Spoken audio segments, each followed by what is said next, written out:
Geoff lost 2017 U.S. national finalist. Geoff, you fenced a very familiar foe there in Daryl Homer in the final. Daryl recently made a coaching change. What, if any, differences did you see in that bout? I mean, Daryl's at a point in his game that he does his fencing. I don't think he's working with Aki Spencerell now. He's the Columbia coach also. And I don't think Aki's trying to change his game too much. Daryl was just out there doing his thing, fenced really well. I'm really happy for him. I guess this was his first national championships, so that was really exciting for him too. Speaking of coaching changes, we see you're repping the Morehouse Fencing Club. Yep. A shift from Yuri Gelman's MFC. Of course, though, you're working. You didn't work with Yuri. I worked with both Yuri and Dimitri while I was at MFC. Right. So the constant is that you're still with Dimitri. Mm-hmm. So how has that shift been for you? It's been interesting. Yeah, I'm very grateful to everyone at MFC and to Yuri for everything. It's a really good environment there. I got to a point that, for various reasons, I decided that switching over to Tim and continuing to work with Dimitri was going to be the best for me. And it's been great. I'm really happy there. Tim has a really good environment. And you know, Dimitri's a terrific coach, so I'm really happy. And you know, with that change, because the coaching remains constant, it's just the environment that's really changed. How has that impacted your fencing? Well, it's been good. It's sometimes you need a little bit of a different environment to kind of get you going. It's a good, very positive environment to be in. I'm happy to be working there.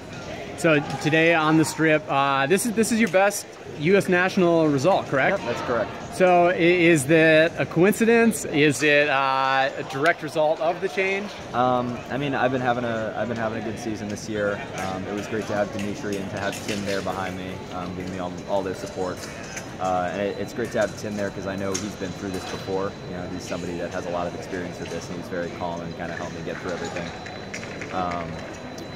So yeah, I mean, I wouldn't say it's everything, but it definitely I mean, everything has led to this, I guess. So, and will continue to lead forward. And about your season, you also had what, your first 16? What was the World Cup result? 32. Yeah.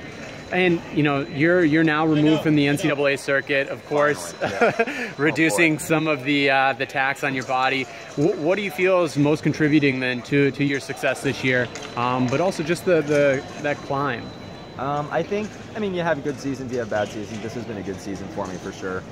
I think it's been, as I've started working now, because I graduated last year, as you said, I've had to be very focused on kind of how I'm feeling, making sure that I'm in a good mental space all the time and that I'm kind of taking care of myself in a way that I should have been doing, but I wasn't always doing in college, just because it's so, you know, my nose is a little bit more to the grindstone at work. So I guess it's been good to, and one of my problems is I often like to overtrain, and that kind of gets to me, but if I'm working 5 days a week, I can't overtrain for sure. So, and to the point of that, maybe not so much discipline, but just kind of constraint and how that's focused your training. What are aspects of your fencing that you're really focusing on now, particularly that you weren't before, or you were, but you're just kind of narrowing that focus? I mean, part of it is off the strip, just trying to make sure I'm getting 8 hours of sleep a night, trying to eat healthier, eat my vegetables, you know. Trying to make sure that I'm always kind of, that I don't show up to practice in a bad mood, in a bad space, and just kind of waste that practice. I always felt that when I showed up and didn't give it 100%, I might as well not be there. So that's something definitely. And then on the strip, I'm just trying to transition to a little bit more, really getting used to the senior circuit, really showing that I deserve to be out there, that I'm a contender, as it were. So yeah, and just, you know, fencing stuff. All right, definitely proved that here today, and this season it looks to be reinforcing that. So thank you very much. Continued best wishes for continued success. Thank you.